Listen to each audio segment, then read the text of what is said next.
And I guess maybe one last question is on sleep, because Mm. that's been really rough.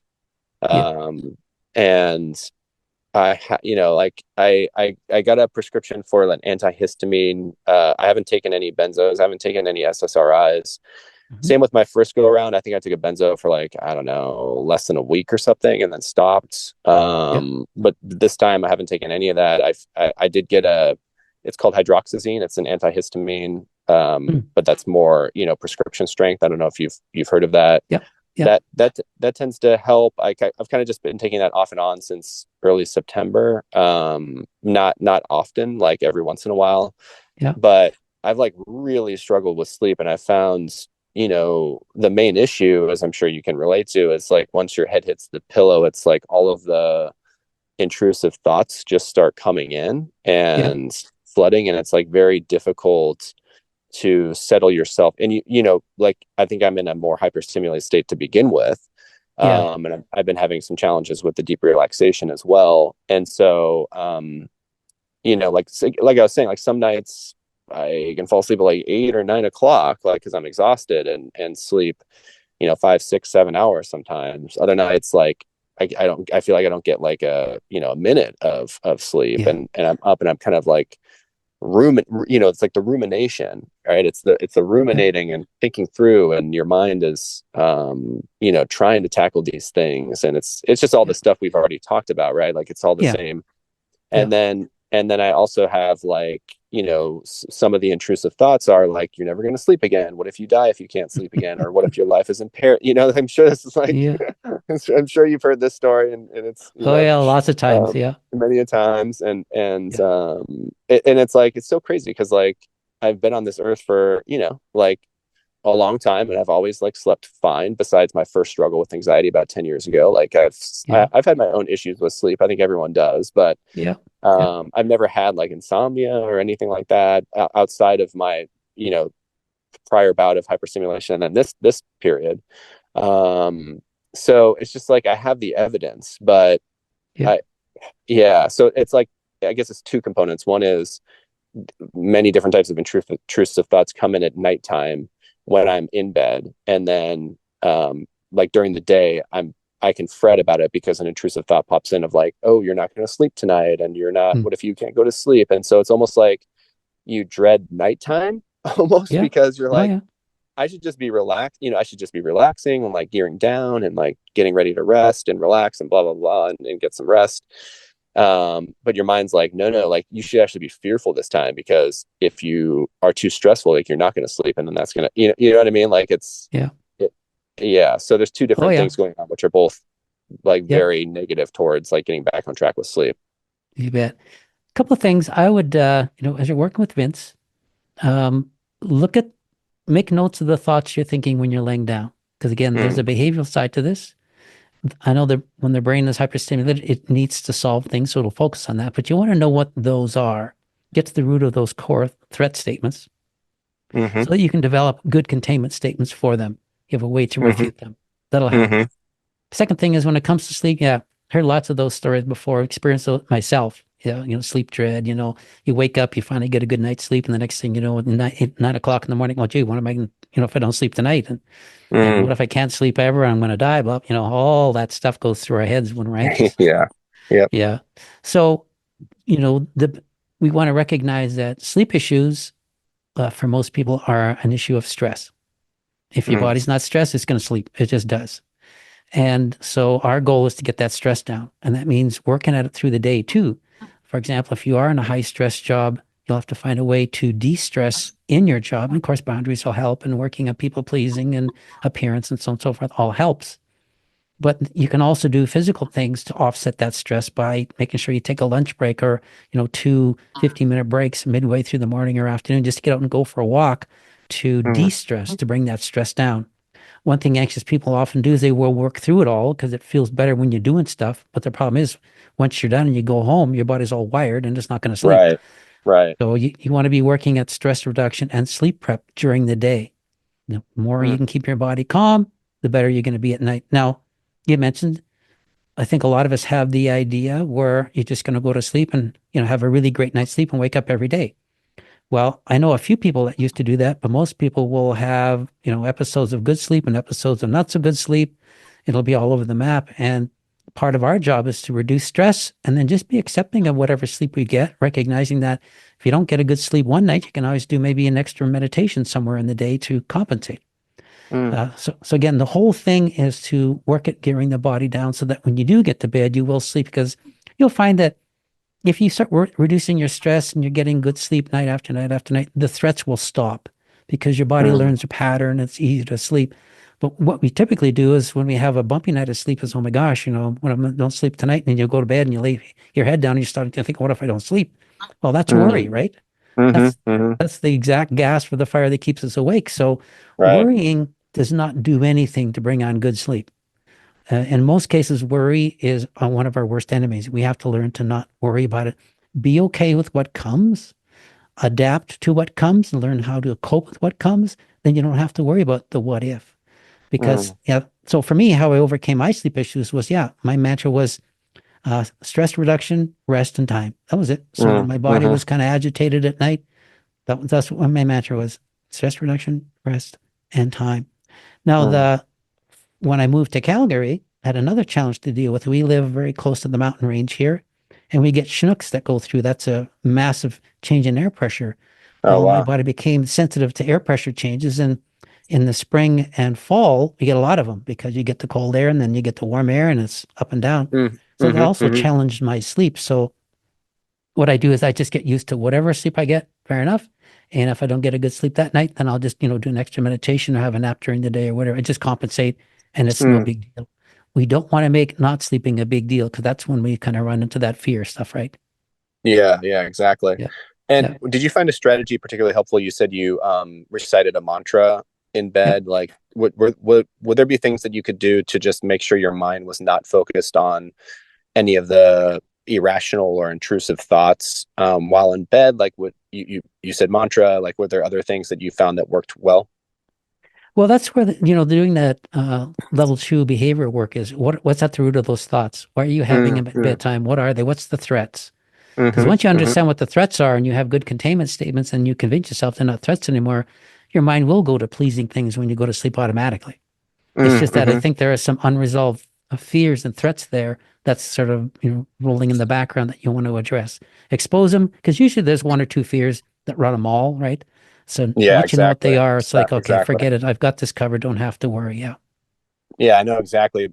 I mean, my three for sure are fear of loss of control, as I mentioned. I think Yeah. maybe I didn't admit it as much, but I think fear of death and dying, certainly if those spiritual questions are popping up, and then fear Yeah. of rejection. That's from kind of my upbringing. Yep. Yeah, and I think the thoughts all relate to they all go back to one of those three, frankly. Yep. Yep. Um, so I think that you've been helpful in outlining, some good containment statements for, fear of loss of control and fear of like death and dying. That's incredibly important. I think those are the two biggies. I mean, it seems like Yeah. fear of rejection is almost easy compared to those other two. It is if you have good But boundaries and as you know what we mentioned at the website, the third rule, one third of people is going to like you, one third of people is going to mm-hmm. be, who cares? One third of people is not gonna. And Yeah, so when we get really good with that, well, we just identify what group that person particularly responded to, and whether a person rejects us or not is not up to us. It's up to them. That's their yeah, behavior, not ours. And so we can become really good at insulating ourselves from people's behaviors just by knowing who's responsible, right? right. Yeah, exactly, Yeah. exactly, exactly. Well, really appreciate it, Jim. Thank you. I'm sure I could talk to you for another like 2 hours, but But we can do this yeah, again if you want to. yeah, I would love to, honestly. Yeah. Yeah, it's just great having a second opinion. I mean, I think, I really look to you as kind of a ballast on the spiritual side as well. I mean, in addition to all of the great materials on the website and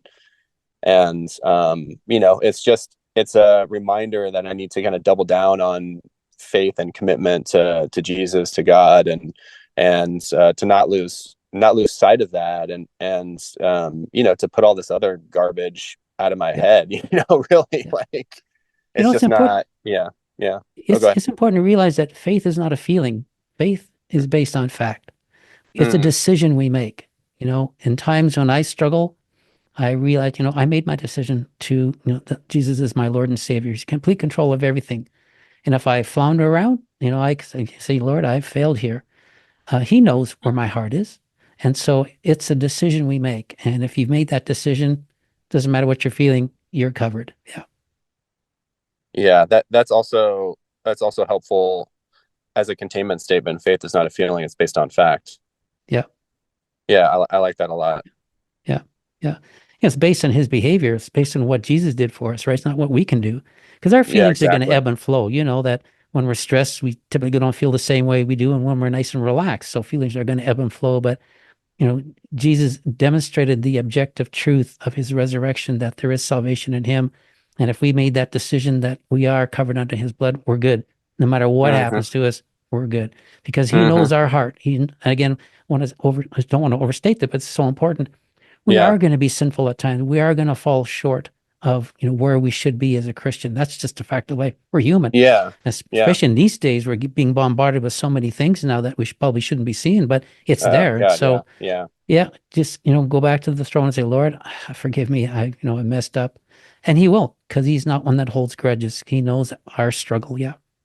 yeah, yeah. Thank you. Yeah, it's really comforting. Well, thanks, Jim. I appreciate it. Yeah, My pleasure. would love to chat again to keep you posted on how I'm doing. Yeah. But in the meantime, we'll continue working with Vince. He's a great guy, Yeah. and I think I'll make some headway working with him. Great. You bet. Yeah. And yeah, just again, dig out those underlying factors, those things that are driving those fears and get good containment statements for them because you'll find that they will melt away pretty quick. But it's like a mosquito. We have to keep batting it away until the brain decides to park the fear. So it's a process. Yeah, It's just not going to happen right away. I mean, I feel like what I was saying. I feel like I'm like batting him away all like all day, really. Like Yeah. if it's not one thing, it's another. So Yep. yeah, Yep. and sorry, I know we're kind of getting late here, but I think it's also just like getting rid of the noise of other things that I've read about how to deal with anxiety and just Mm. focus on what work like the system or the strategies that you've created. They Yeah. worked for me before too, right? Because I got Yep. over this before. And Yep. it was just it was that frustration, with the relapse. And it's like you just Yeah. want it to be over. And you're just like, I just want to get back on track and not have this. And that's where I was Yep. like, oh, I'm gonna start looking for other like if containment isn't working, I'm gonna start looking for like other strategies. Like, oh, what does this like OCD person say? And like what Yeah. does this expert say? And that kind Yeah. of it took me off it took my like eye off the ball of like get back to basics of like identify those fears, develop Yep. containment statements, and be really, really persistent in reinforcing those containment statements, however much you need to, throughout the Yep. day. Yep. And so like, yeah, I'm making a commitment to do that and to just like Good. get away from all the other noise, if that makes sense, Yep. and focus on what works. I know it's worked for me before. I know it's worked for you, and I know it's worked for thousands of your clients. So Yep. Yeah. And going after those underlying factors are super important. That prevents rebounds. yeah, Yeah, because yeah. we see a lot of people who come to us who are dealing with symptoms. Their fears are their symptoms. And as we help them with level one recovery, their symptoms dive down and then they think they're good and they leave. Mm-hmm. But the Mm-hmm. underlying factors are still there. So it's just a matter of time until the body's stressed and symptomatic again. So if you want to do the whole job, it's do the level two recovery too, so that when you are symptom free, you stay that way. And that's why Yeah. going after those underlying factors, we stress that so much because that's how you get, to symptom anxiety condition free life is you deal with your underlying factors and you cope in healthy ways rather than anxious ways. The body isn't stressed. So yeah, Right. focus on those things. That'll, be really helpful to prevent a rebound. Yeah, thank you, Jim. I think that was my issue. I got level one taken care of, but level two. And when you say underlying factors, you kind of use that synonymously with core fears, right? Like that's the same thing. Fears is part of it, but there's also the behaviors. We talked about, Yeah. fear of rejection, people pleasing and lack of Mm-hmm. boundaries and some of those things, developing resilience. All of those things are healthy ways of coping with the life that we live. And if we Mm-hmm. have an unhealthy way because of our background, which we usually do, because we've had to try to survive a really negative experience, well, Mm-hmm. those don't fare very well as we become adults. So this is where we have to learn healthy ways of coping so that we don't falter into the anxious ways of coping that drives the body into hyperstimulation. Yeah. Yeah. That Yeah. makes sense. Okay. Yeah. No, All right, great. Vince should be rating those for you, and he'll be able to tell you what they are. And so Yeah, you can chip exactly. away at those. The good news is that you can be doing those as you're getting your hyperstimulation down. And you don't, we don't recommend really going at it, full tilt where you're thinking about this every day. You just want to use it. Okay, I'm getting my body stressed down. Now I'm going to look at this one particular underlying factor and how I can make behavioral change. Do it more of a learning experience rather than something you have to get through so you can live a wonderful life, because you can still live a wonderful life even with our underlying factors. We just want to make it Mm, better over the course of time. yeah, exactly. Exactly. Okay. Great. Well, all right. Well, incredibly helpful. Thanks again, Jim. Of Oh, my great pleasure. Thanks again for being patient. It was a pleasure chatting with you, and course. keep me in touch. Okay. Sounds good. All right. Thanks. Take All care. right. Bye Take bye. care. You too. Bye Okay. bye.